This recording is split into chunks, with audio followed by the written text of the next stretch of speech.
We're in England looking at a lovely old print.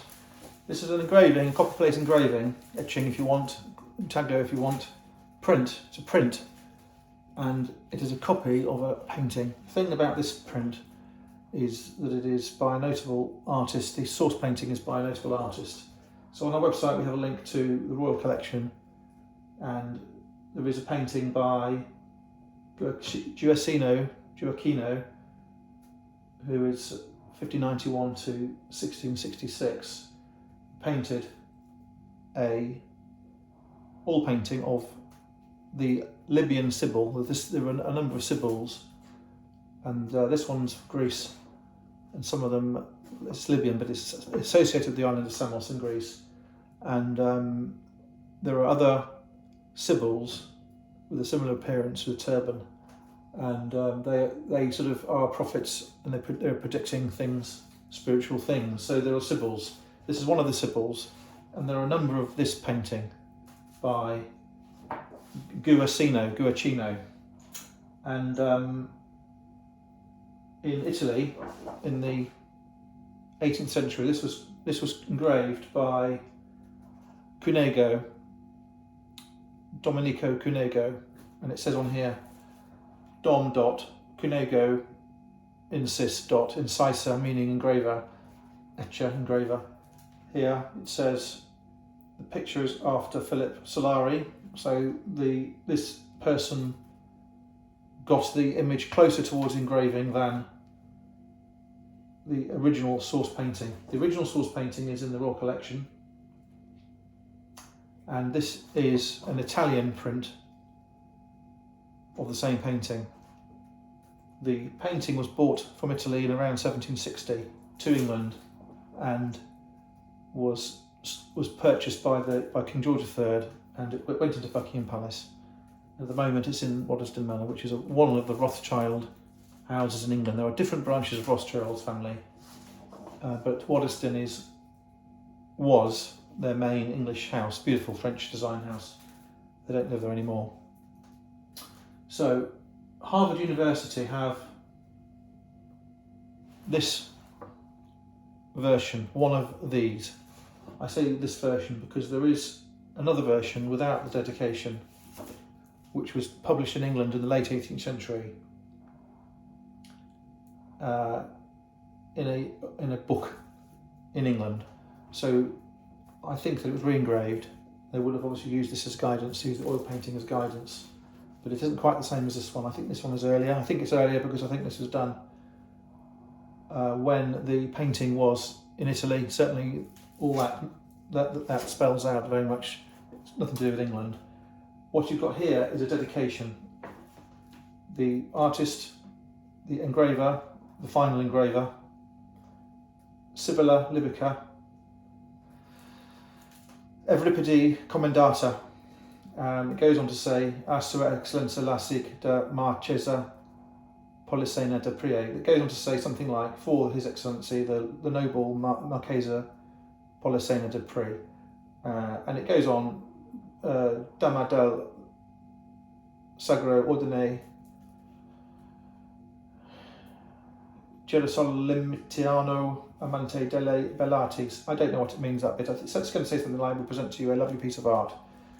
Tabula Romae attivata in Biblioteca Cisterciense. I think that must mean from a picture with permission of the Cistercian Library. There is a crest with a coronet, eagles, towers, swags, a Maltese cross. It's not a particularly Maltese cross. It's a Maltese cross, but it's not relating so much to Malta itself.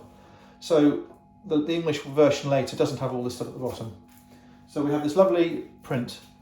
Harvard University have got one, and we put a link on our website where this is for sale. They're cheap. These things are cheap, and it is pre-1794, and it's after Guercino, Giovanni Francesco Barbieri,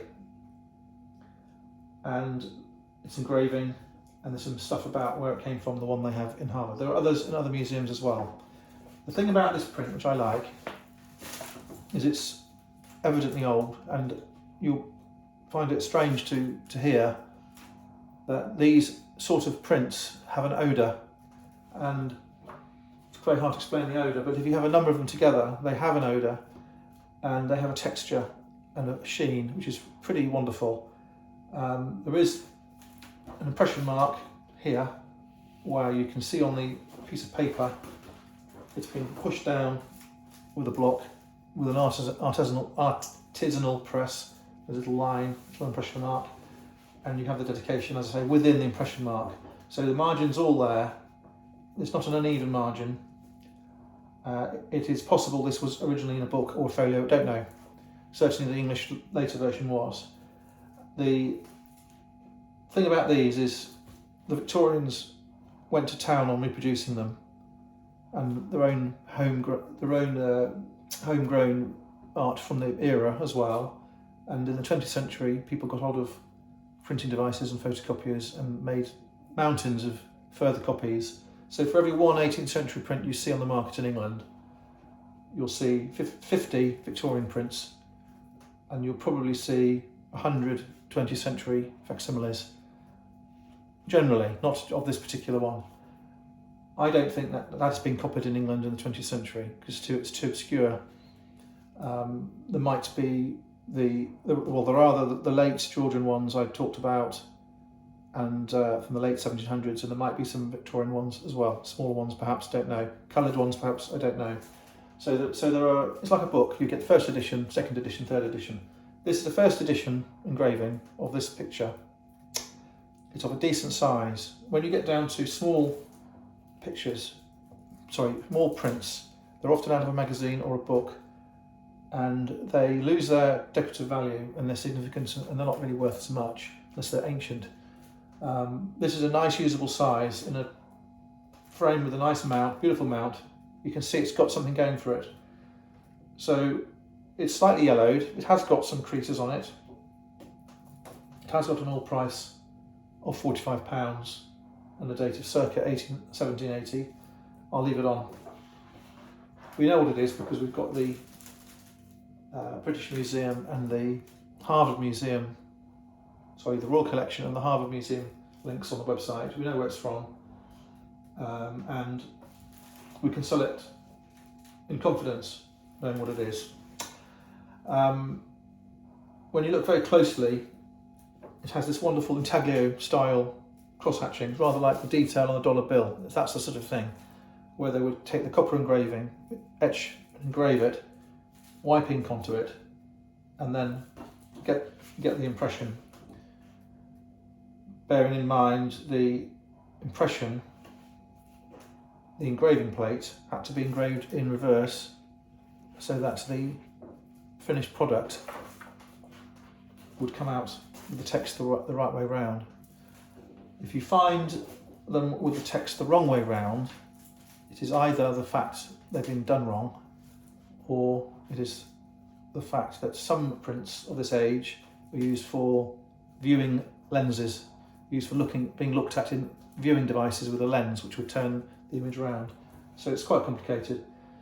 Sometimes you'll see the title in reverse, for example, and that's what that will be, usually, for a viewing device. We sell prints from the 20th century from artists like Trevelyan, Passmore, limited editions, and they might have a limited edition run of 30, 70, 400, 800. I can't say that's a limited edition. I can only guess how many they would have made before the copper plate wore out. I can't imagine it being any less than 100, and I can't imagine it being any more than 300 or 400. That's my hunch. Would they have bothered to re-engrave another plate? I'm not so sure, don't know. So, though it's not a limited edition, it is a rare print. Now, it's also a desirable print. The reason it's desirable is because it's in the Harvard Museum, it's in half a dozen other really important galleries. They've decided that it's worth having in the collection, and for the amateur collector or professional collector, given it's in the right museums, it's an important item, a desirable item. The Victorian prints were made a different way often, and sometimes have a sootiness and a blackness on a whiter background.